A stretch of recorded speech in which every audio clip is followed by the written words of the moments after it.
Growers Show.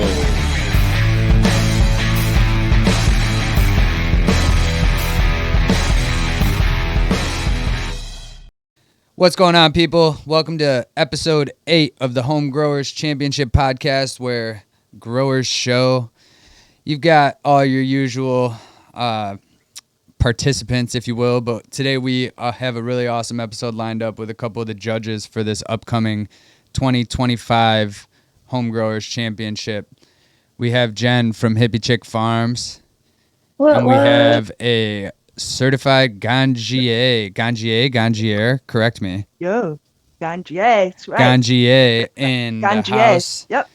Miss Teresa. It's late night.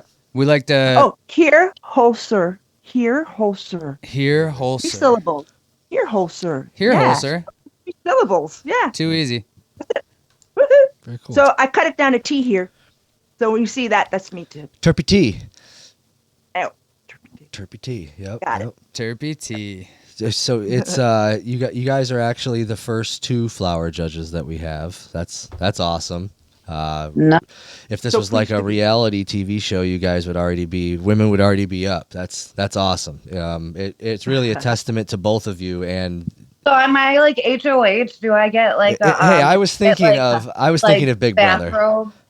You can you can have like I could get you a bathrobe. Yeah, right? Yeah, and a key. I'll get you a key and everything. Fuck yeah. See? nice, Ooh, actually, nice. perfect There you idea. go. Yep. But Perks? yeah. Oh, I can't wait to be asked back. Oh, no, you have to bleep me out. Sorry. Yeah, that's awesome. But no, it's a testament to, we were fielding applications. We made it a point to not try and go seek anybody out in the beginning, and like the applications that came in, all of them were good. Only a handful of them were great, and we're only talking to 2 right now. There was a lot that came in, so that's great. That's a testament to you, to women in this industry, in this community. Really. More than a testament to just the skill that you probably have and the knowledge you probably have, it's the willingness to put yourselves out there and be women in cannabis. Huge. Oh yeah. Huge. I only know a handful myself, period, that are actively or openly pro-cannabis or in the cannabis community. So Well, it's kudos to still you so guys. hard to be a woman and be a cannabis user and advocate and enthusiast. We're still expected to be moms, and God forbid, mommy can have her glass of wine, but mommy can't have her joint. That's not okay. And that's, why I push big for normalization. Exactly. Because it's okay that mommy has that glass of wine if that's what she would like and that's what she would like to partake in. But I should have the same respect when I partake in my, my joint at your the relaxation. Yeah, your relaxation ritual. I mean, it's given. We know that that's one of the reasons why people use cannabis to relax, anti-stress. That's why they drink wine. That's why you go to the bar at the end of the day, right? Correct. To unwind. Exactly. Except you want to Let's wind it up. You want to destigmatize wind that. these ones up. It's funny. It's funny you said that. We were just talking today. My family gets together for New Year's Day dinner. We have like my whole life, right? And like it's my aunts, my uncles, my cousins, and now that my daughter's birthday is at the end of December, it is also her family birthday party. And we had kind of talked about how people that it's kind of shocking now, the reports that are coming out about people who don't utilize alcohol anymore. Hey guys, Daniel Farmington here. You find yourself in and out of rehab and unable to make your life happy? I want a days for all of your successful, happy days. This podcast is sponsored by Rehab Premium and the One A Days brand. Everybody could use a little rehab. As their relaxation station, or anything like that they choose not to. And whether it's that they choose to, be California sober and utilize cannabis, or that they just don't utilize anything. And it's happy to my ears, because I think that this is much safer and healthier for our environment and our community as opposed to other things that people could be utilizing. For sure. I think you could get some arguments on the environmental side of things, but every other side of things, arguably, it is better. But I just What do you mean environmentally? Define environmentally, please. So, environmentally, meaning whether it's good for the environment or not, we as growing? as a Cultivation? grower, Yeah. Okay. there are some growers do it organically, right? And they probably do an awesome freaking job, but there's tons of arguments against how some of those organic inputs are collected, if you will. Now, I don't want to go down that rabbit hole because as far as I'm concerned, it's mostly other country things. That's another and how their episode, country but I know what operates, you're talking not about. part of Yeah. my problem. But then also for those It's like how we me, cultivate. we cultivate using synthetic salts frequently at a significantly higher rate than necessary, and more often than not in a drain to waste fashion, in which all of those excess nutrients are just getting dumped into the essentially watersheds, which leads to the eutrophication of lakes and all that, blah, blah, blah, blah, blah, plus the light consumption, plus HVAC consumption, plus all the truck shipping to get the nutrients from point A to B. Environmentally, there's a lot of arguments against it. Now, if we're growing outdoor organic cannabis, certainly. But when's the last time you smoked an outdoor blunt? What are you talking about? To me?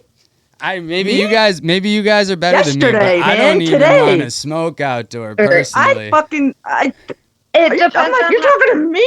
Yep. It depends on who, what, when, where, why, Again, long story short, with an organic grow, living soil doesn't have any of that. It just feeds itself. You don't need to bring in nutrients.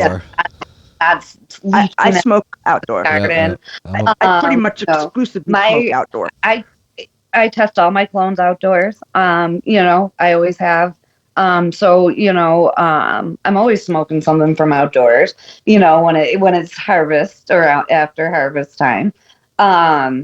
But I also, but what I mean for like the environment, we also can make textiles out of this plant. It's a renewable resource. That, outside of the usable THC, there's so many advantages to this plant compared to, do I get much from anything else? Not really. You know what I mean? It's not something that I can replant back into the ground and help itself grow next year. Help its sister grow next year. Kind of thing. So, but I think it's all dependent, like how you want your cannabis, and that's the beauty of it, and that's the beauty of selection and being able to say this is what I want, this is not what I want. I love an 8-foot tall plant, just sun grown. I have a tent too, but you can't compare to just seeing this massive fucking tree. It's just, and it's like this wide, and you can't even get it through a doorway if you wanted to. When you hang it or do whatever you want to, it looks like you've just got 15 or 20 like medium-sized plants because the arms are just all plant. I love outdoor. I love it. Yeah. We had one this year that got over 14 feet tall. It grew to the top of the greenhouse. We had to curve it over. It was massive. Yeah. Jeez. So it was massive. So tell us, how did you both get started in like the cannabis industry? Like, what was your first experience, I guess I should say, with cannabis? Because I feel like as soon as everybody tries it, they're 99% of the time they're hooked. Like, as far as the culture, we're not all jonesing over here scratching our necks. Sorry. It's hooked in the sense of like you really liked the whole aspect of it. Again, the community of it, the culture of it, how it lets you unwind, and you could still function 3 hours later, like to 100%. Function through it. You could even function through it sometimes. You take the right medicine. right? That's how I see it. You gotta know what it is that you're taking. It's medicine, right? When I was 16 years old, 15 years old, I didn't know I was taking medicine. I had no idea. I knew I liked his better than theirs. You know, that one made me feel better. I didn't fucking know. You're talking, this is 1979. But you kind of did, because you knew that this one made you feel better. You know, you kind of did. Right. It just made me feel better. Yeah. But dude, I didn't go through depression and any of that shit that everyone else would. I didn't have an acne face. It was weird to me. You know, yeah, I was a stoner. And we all kind of looked the same way. We were all skinny and scrawny. You know? Oh, it was definitely a culture then. My sister turned me on the first time. I saw you guys were talking about that with the rosin judge. And I love that you told the stories about the first time you guys got high. So my sister was babysitting. We lived in an apartment building. She was babysitting in the apartment upstairs on the 4th floor. And she goes, "You said you always wanted to get high. Come up here now." She's like 2 years older than me. And I'm like running upstairs. And I'm trying it, and I'm trying it. And we're sitting around in a circle, her and her friend. And I'm like, I can't get it. I can't get it. Like, these little pin joints we used to roll, you know? It was so funny. But I didn't really get high that day. But that was my first experience. But I got high like 2 nights later when we went up to her friend's garage loft. And I got really ripped. Oh, my God. We were doing bong hits and stuff. And then I had to climb down that loft. Big brothers and sisters are the way. That brings up an excellent point, and I wonder what it is, because that is the story for so many people, that the first time they've smoked, they didn't get high. And like, what about it? What about it does that, right? And I'm not saying it's everybody, but I'd say I hear it more often than not. They're like, oh yeah, is it just you don't know how to inhale properly, or is there actually some reason that your body's like not allowed? Do you need a primer? I don't know. Yeah. Is it that? Maybe it is a primer. It's like waking your endocannabinoids. Exactly. That's exactly what I was going to say. You got to wake up your system. And maybe that's what it is. Because the next time See, we can't post this now. We're going to get shot. We're all going to get killed. That's some like government shit right there. Right? Oh my God. We're going to have to cut that out. Like, oh no. Yeah, they're like, oh my God, they just blur your figured it out. backgrounds right now. Oh my God. They should only know. I'm not a statistic in the way of, teenage depression, at least. But then I stopped cannabis. So I had a second awakening. I had a second calling. And that second calling was when my daughter was a teenager. And she was extreme ADHD. And unbeknownst to us, and we finally learned, she was actually on the spectrum. She's autistic. And she's very ill. My daughter's very ill. And this would lead into a whole other section of the story for me and my platform and what I like to discuss. But the reason why I went back to cannabis is my husband said to me, hey, in some places, I can get this and it might help you. And he got me some gummies and I tried some gummies and it was great. And that's it. The rest is history. Here we are.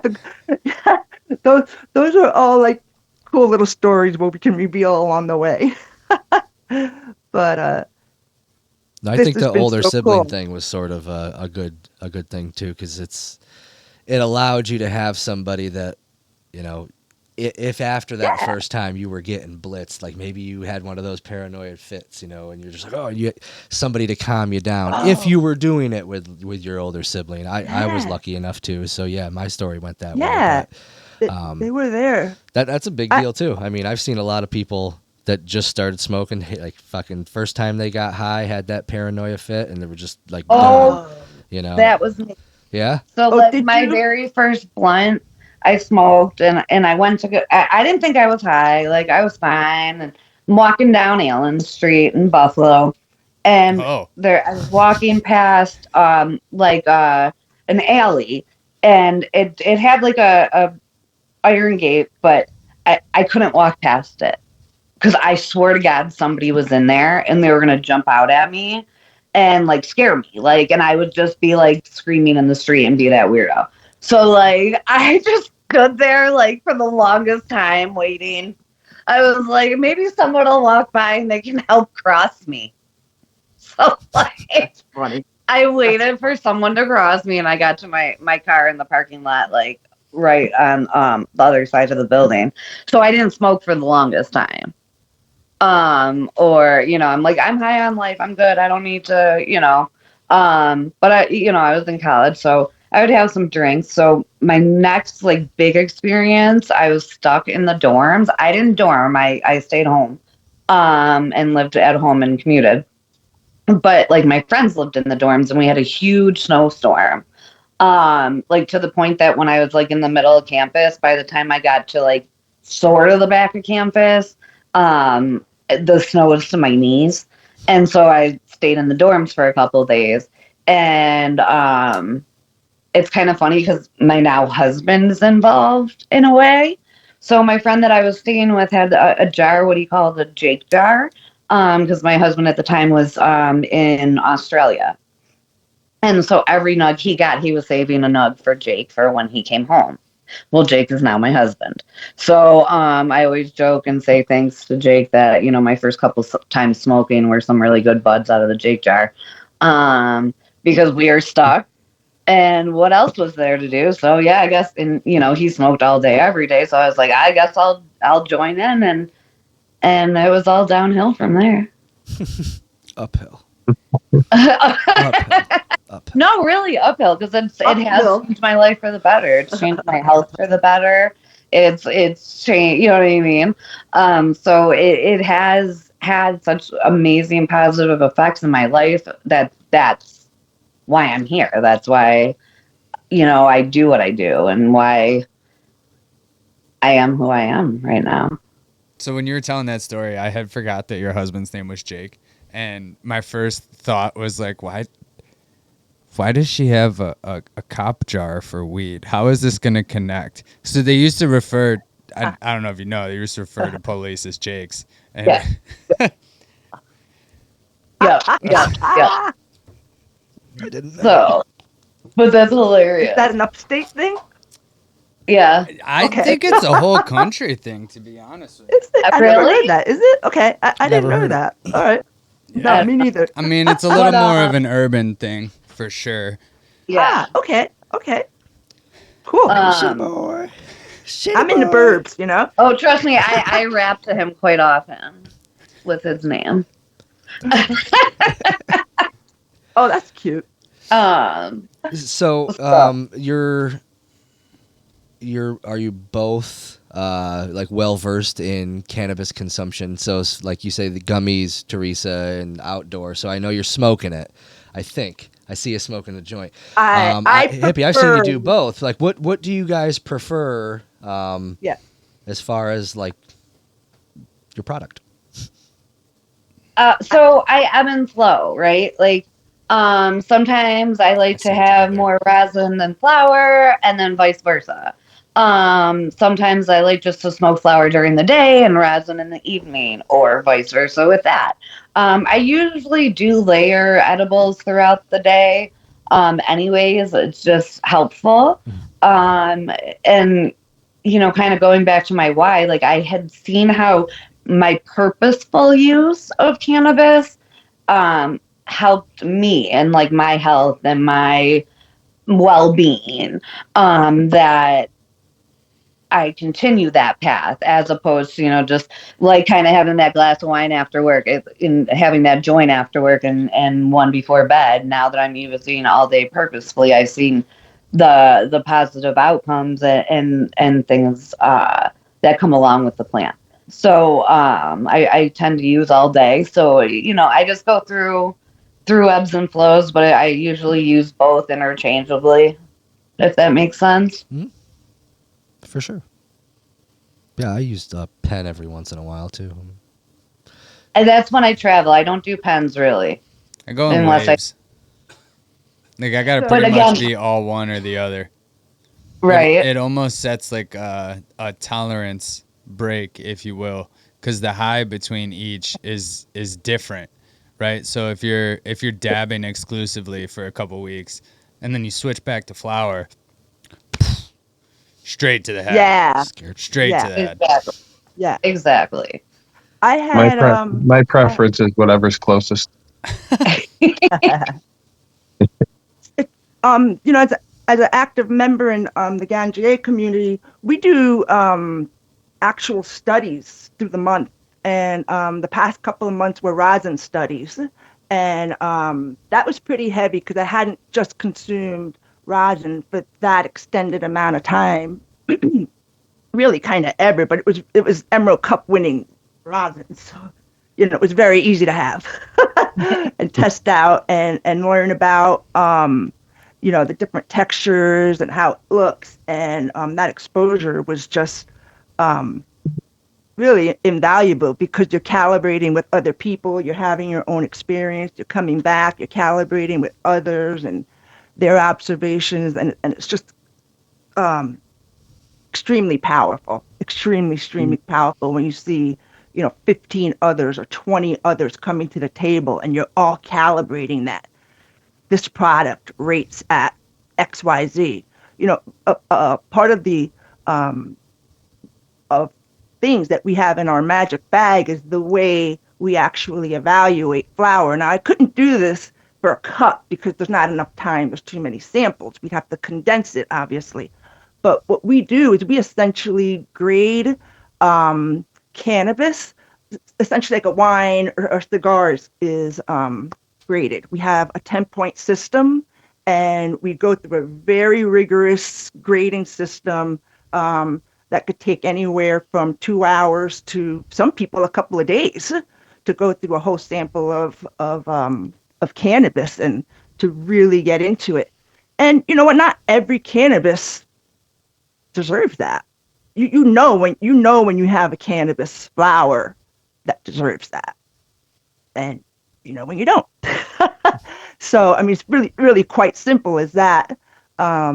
So for me, because I am constantly, honestly, doing a study with them, I'm doing a study material, and then I have my own flower, which is typically I like outdoor, living grown soil. I want to know who farmed my flower. To me, that's a must. If you don't know how my flower, and this is me, I'm not talking about for anybody.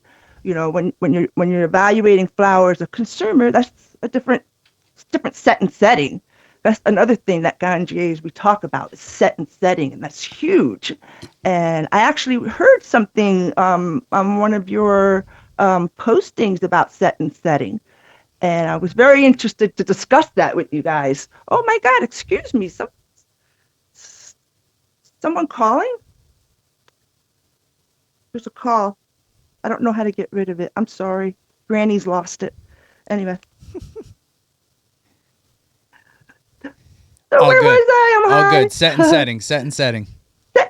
Set and setting. I mean, this is also a huge thing. What was his name? Farmington? Daniel the rosin Farmington, judge? yep. Mhm. Right? So I was watching him, and you were all talking about set and setting, about how you were going to propose the room, or whether it was going to be cubicles or open. And I want to know more about that. Obviously, I'm sure we'll learn more and more about that. But for us, as a ganjier, as a sommelier, and you're evaluating cannabis, where you are, who you're with, the temperature, the room, like all of the stuff people don't realize goes into your evaluation of that flower. Yeah, what were you doing before it? What did you eat? A lot of things people don't think about, but What did you but this eat is is part of so crucial the rigor in any that we aspect go of through. consumption. Yeah, yeah, and it's like really being mindful. Back to what Jen was talking about. You get a lot more mindful of your consumption and more intentional about it when it's specifically even just for you. I tell people that all the time. I know it's a thing. Putting your energy into what you're smoking and bringing it into your body, even if it's a dab. So what would you just let's hold a quick vote since you brought it up, and I'll just poll probably everybody. Would you prefer to see more of a group setting, or do you think as a and this question goes to both, but my curiosity comes from the Ganjier perspective of, do you think that isolated judging would be more ideal? I personally would recommend both. Meaning, you go off, you do your evaluation, you're not swayed by the group, and then we come back as a group and we discuss what it is that we do like what we call almost like a calibration. We start discussing, what did you think about this one? What did you think about that one? Why did you think that? And together we start weeding out, the ones that are going to rise to the top. And then we say, okay, let's go back and smoke these. Because we know whoever you're bringing here, we're going to know right away, because we each have our little like niches. I know what mine are. I'm not going to divulge them right now. Well, good. We might have to tease a few out, but but for now we'll leave it alone and try to catch you off guard. Jen, what do you think? And I think the same thing. I think that would be cool. To have that experience by yourself, then have it in that group experience with your like-minded judges, without many distractions. Maybe in a comfortable setting, kind of thing. And I think that it's true. I mean, doing what I've done now, for my career with cannabis, I've seen all sorts. You know what I mean? I've seen it, I've smelled it, I've probably smoked it all. Because that was my biggest thing when I was at the store, was that I wasn't putting anything on the shelves that wasn't going through me first. Because I wasn't going to put something horrific out on the shelves, and anything that would be harmful or anything like that. And, we have our own distinct taste, but that's where you have the true, I guess, sommeliers, where you can be partial.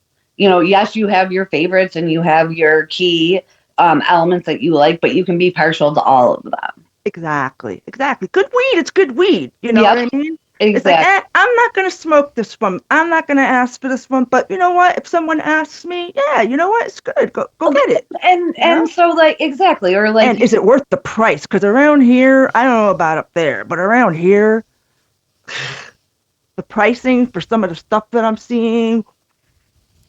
It really depends on whether you're going legal or let's call it gray market. I like the gray. I like when that's. I think in the gray market, you're going to see some really, really, really beyond reasonable pricing these days. Yeah. Whereas you'll have like here to here, I feel like. The legal side is a little ridiculous, especially for manufactured products like carts and stuff like that. Yeah. Those are... It's gross. New York really screwed them. Public service announcement, legal market. You guys got fucked by New York State. By how long they dragged their fucking feet to give you the regulations. They allowed the entire gray market to come in and act as if they were regular stores. All of society has now found their guy they trust. They're used to that pricing. Now you want them to, just because it's technically a legal door, to shift over, pay double, and probably double for a less quality product, and you want them to transition to that to somebody they don't even know, or they could just keep going to their guy at half the price for a product that they know they like. And to be honest, I haven't looked this up recently, but in the past couple of weeks, but I mean, there was a study that was put out that 4% of the adult market, and say especially in the Buffalo region, 4% was buying from the legal market. That's it. That's what I'm saying. They gave them 3 years to establish a connection they know and trust. And then the lawsuits, and then holding everything up in litigation to just let it flop down. That's a whole nother story. But and then I home grow. I'm a caretaker. And that's my story, and I stick by that. Yeah, but they didn't even really technically make that legal until eight months ago or so, something to that capacity. It's crazy. No, it was earlier for medical people, though. That's why I got a medical card. On a technicality, bro. It was only on a technicality because It was. I started growing the They day it was put legal. into the original MRTA paperwork that it would be no later than 6 months after the bill was signed, right? So like on a technicality, medical got to start growing. But then there was also a technicality with adult use And that didn't actually go through. I mean, some people used it, and I think you'd probably be hard pressed to find anybody who got in trouble from it. But significantly after that date is when they went, oh yeah, you could grow weed in your house now. You know, like no. By your original paperwork, we could do this a year and a half ago. Thank you. Yeah. Like They just didn't address it. Never brought it up again. Yeah. And you know, unfortunately, the sweeping in of some pretty big people and pretty big stuff to come in and kind of take the market that was supposed to be that equal. I'm not saying that they were never supposed to be here. I'm not saying that at all. You know, the way the MRTA read was 50-50. And, you know, one of these days, one of the states is going to realize that if you just open it up like tomatoes, you're going to deal with significantly less lawsuits. Yep. Let the people, let everybody do whatever they want in the industry. Let the people survive that are going to survive. Let the people fail that are going to fail. I mean, that's what a free market is, right? If I open up a retail store of tank tops, but they're writing laws for those MSOs. But they're right, like that's what would happen. And it's all about money. Well, that's government in general, isn't it?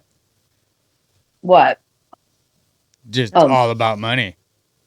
Well, yeah, I mean, money runs the country. It doesn't matter what they actually believe. Whoever's paying them to say something, they're going to say it. True. What did you guys do before legalization? Good switch. Yeah, it like lined right up. No one could ever know what I did. I'm like, I turned my head. I played a lawyer on TV. I worked in the court system. I'm like, how far back? Which version of me do you want to know about? So no, I guess okay. I guess a better way to put it is, how open were you before legalization? How vocal? Not vocal at all. Like straight up closet. Nope. That door was locked. Oh. Okay. Yep. But the day that door was unlocked, here I was. Hey, bitches. My inner circle knew. My inner circle knew. Yeah. Like about me. I vaped a lot. I do like vapes. Vapes are really cool. But I want rosin. See, I'm spoiled now. I want rosin. Live rosin vapes. Yeah. Anyway. That's where it's at. The best flavor. I'm so spoiled. And I'm it's really, easy. Once you go with rosin, you guys were talking about that on that episode too.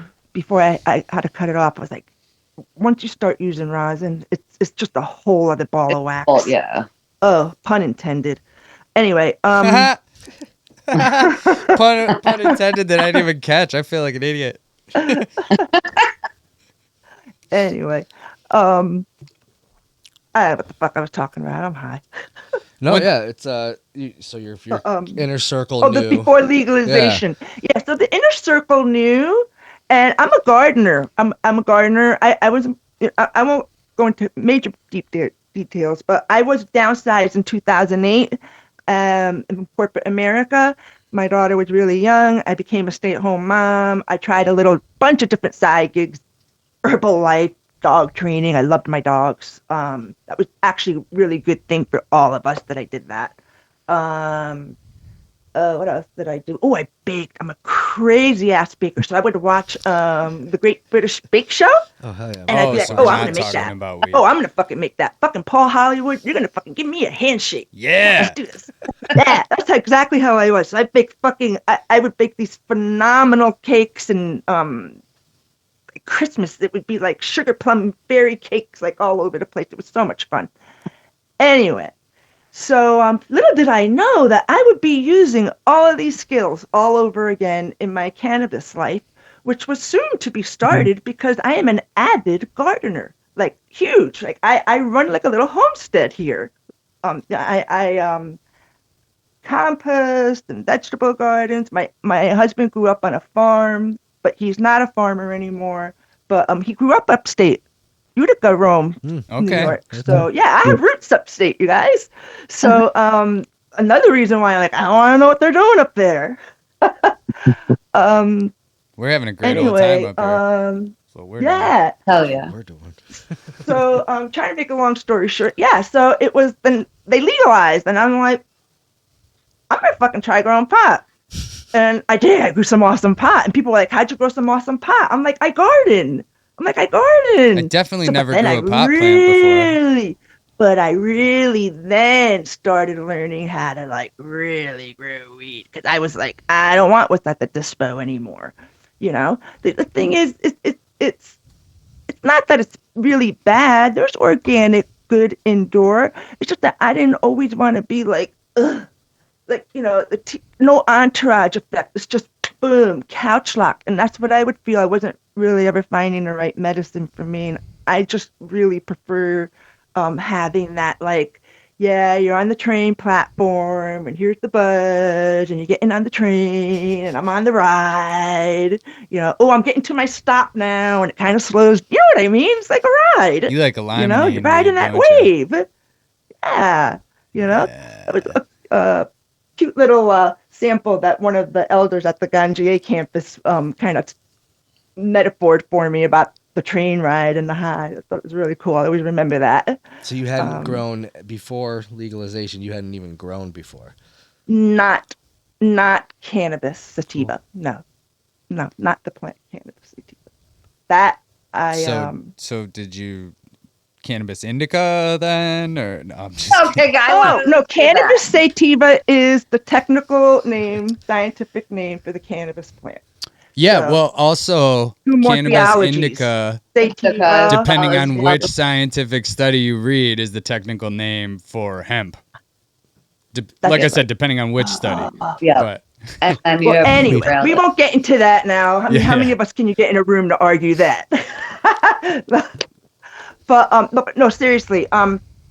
I grew this year probably 45 plants in total from start to finish last year. Sorry, it's not this year anymore. And it was just here on my little home, my little postage stamp suburban home. And I did a between indoor, I did a little bit of indoor and a baby tent. And I took it outdoor to my greenhouse. And my husband built me this amazing hoop house. I did some experiments out in the flower garden, and there was just shit all over the place. I had so many different experiments going on. But this wasn't my first grow. This was my third year growing, actually. I got to send you guys some of my leaves. and I am not putting it in an entry. In New York, No, I'm not. just so you know, she had 45 plants total, but only 6 of them were flowering cannabis plants. Oh, at any one time. Yeah, they were Correct. totally rotated. Yeah, it was all throughout the season. There was some in New there York was some State. strawberries and tomatoes in there for sure. Yeah. Oh, I told you I have a vegetable farm. Yeah, absolutely. There was. I have a pollinator garden. We have big trees. I make some amazing big Do Lots either of of you have oregano. anything going right now, inside or outside? No, I do not, because I take a break in the wintertime. But I am considering seeding something. I got some really cool seeds from here or there. Because We'll have like to we'll have to hook you up with some of the team seeds when we finally link up. Oh, absolutely. A couple of the people on the coordination team are breeders, and they've done some great work, honestly. Awesome. Notably, Drippy Hippies, Spartan Cherries have turned out to be really freaking nice for everybody that I've seen try them so far. So we'll get What some of those kind of in your flowers hands. do they grow? What They're kind of gonna flowers be are they, they're gonna be kind of like a trop cherry, but with a little. He's got nice. a male plant that he threw out in his comp. I wish he was on here to tell the story. He threw it out, just straight up threw it out. I think it was in a compost pile, if I'm not mistaken, and by all rights was dead. And it just was hey, I'm here. What's up? And he was like, all right. I see They're your so genetics want to resilient. fucking live, so we're going They're to pull you on. He so- called it King Leonidas, hence the Spartan cherries. Oh, got it. Yeah. Nice. And then Nice. Jolly Pond Farm, I mean, they're putting out crosses like it's going out of style, to be honest with you. Nice garlic fucking. Yeah, they recently just dropped a whole line of what they're calling garlic pale kids. Yeah, Pure Michigan was the first one, the Pure Michigan phenotype that they did, and Oh, I'm excited for this. yeah, Quick it's a plug. lot of stuff they Quick won with. plug. You've got some of that Pure Michigan in the giveaway second place prize. Yes, I do. Yeah, I know you do. Did you say Pure Michigan? Mitch Pure again, Mitch. but yeah, It is pure, Pure. Yeah, it's their pheno strain that they did. Oh, I do love me good Pure Michigan. Excuse me 1 second. That might be dusty. That One, basement though. dinge. Jen, how Yes, about you? you- I I know love you my- grew your first plant once. I know you love once your it was Trademark. legalized. Trademark. Oh, you can't see it. Pure Michigan. It's because of the blurred F2. background. It's gonna blur anything Yeah, it doesn't think yeah, is your sorry. face. So this was Pure Michigan F2 Oreos. One by Pure Michigans. Hell yeah. Yeah, I just got it. Well, it's gone now. It was phenomenal, actually. It was well worth the price. I paid $80 for this. And what is 70. that? A half or a 70. quarter? A quarter. Okay, that's reasonable. I paid $80. But I thought so. Oh, the aroma on this was phenomenal. Nice. So what about you, Jen? I know you definitely waited to grow your first plant until after New York said it was legal. Oh, no, I didn't. We I know you were like the only other We've- person with clones out there en masse. You don't learn to do that overnight. Sorry, you just don't. right, exactly. No, and exactly. You know, my husband's been growing much longer than I, but with him, I'm at like 15 years. In the gardens with him and growing any style you possibly can imagine. Right now we're doing living soil and hydroponic organic. An organic hydroponic setup is, as organic as it can be, and everything that touches the plants is certified organic. So, What do you use for that? Can I ask? we use Athena Organics for nutrients. They have an organic line? Now I feel dumb. Yeah. Use Is it- Bokashi Earth. Use the Bokashi Earth. And I don't know about in I'm sorry, I didn't mean hydro to though. take your phone. It's a great product, but in hydroponics, I feel like that's gonna clog I'm your sorry, lines. because they're doing Yeah. hydrate. Well, we have and for our lines, we run dosatrons and Oh, that's what I want. and it's all set up that Oh, you've got a tiny grow then. It's only I don't even have my 6 plants, obviously. My living soils, that's another one is going strong, and that we just we pH the water and water it. That's it. We got worms in there. We made our own soil, so that was fun to do that. But yeah, no, we just had a great harvest. Peach maraschino, which is what I'm smoking on right now. It's literally the peachiest canna I've had in a while. All right. Well, you're gonna have to bag up a nugget of that for me, please. Yeah, I'll break my celibacy for something peach flavored. Are you kidding me? hell yeah. And then I have Black Babe Ruth. I don't have a ton of it It's hot left. right now. I'm like hoarding my own little bit because I love it so much. But we're also like our next harvest will be some amazing like jealousy, cap junkie, grape pie, skunk hero. So, So I'm gonna have to ask you to stop, Jen. You're getting me excited over here, and this is just not the time or place. I know. I'm sorry. But I'll keep a little bit. I'll keep like a Jake jar for you. Yeah, a Jake jar. Yes. Perfect. And I'm just gonna name it the Jake jar. That's what we're gonna call it. Like Yes. it's okay. Just so you know. Can we get a red and blue sticker on it just to be funny? Yes. All right. Oh, I'm gonna do this up for you. Don't you worry. Sweet. Yo, shout out to Bokashi Earthworks though, for sure. Brandon Rust was actually one of our judges for last year. Yes. Fucking awesome dude. Oh, He's sweet. probably Yeah. the Ooh. only judge we had who was like calling out what strain each plant was. And Yes. he was actually right. Like other people were trying to do it. And we were like, no, not even close. Or they'd be like, oh, this is definitely, I'm trying to think of like a random name and all I'm getting is actual competitors.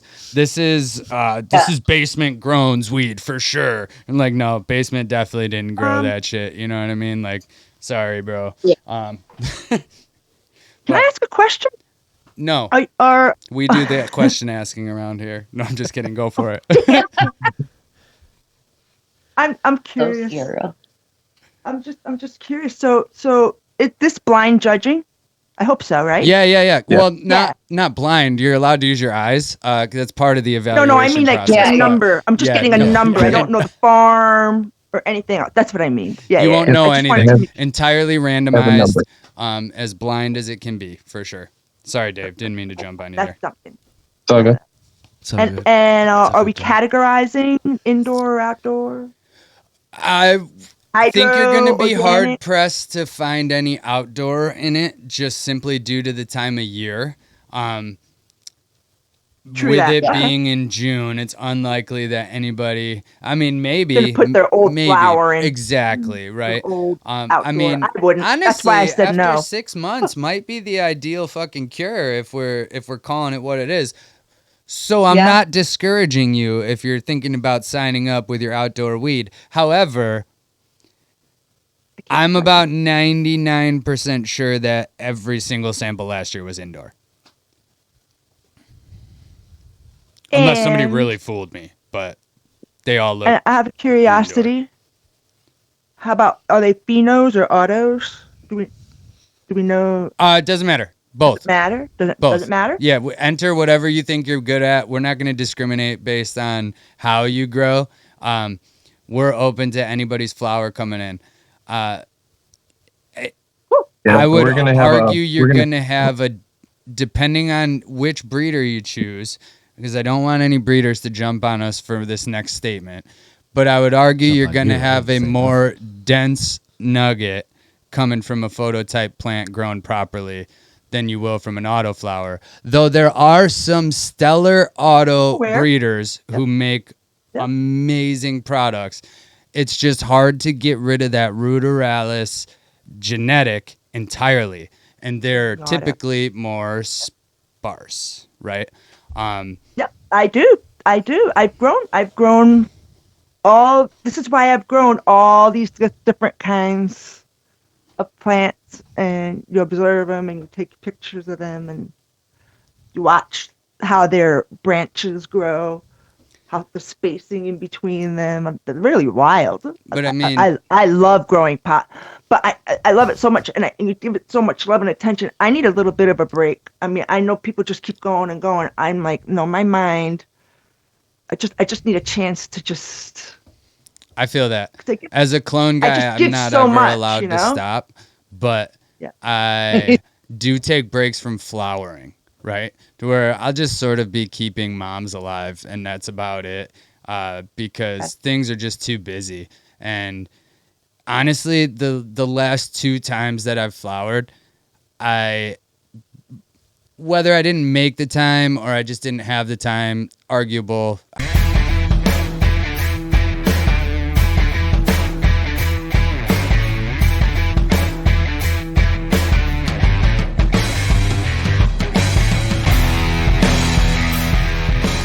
Where growers show.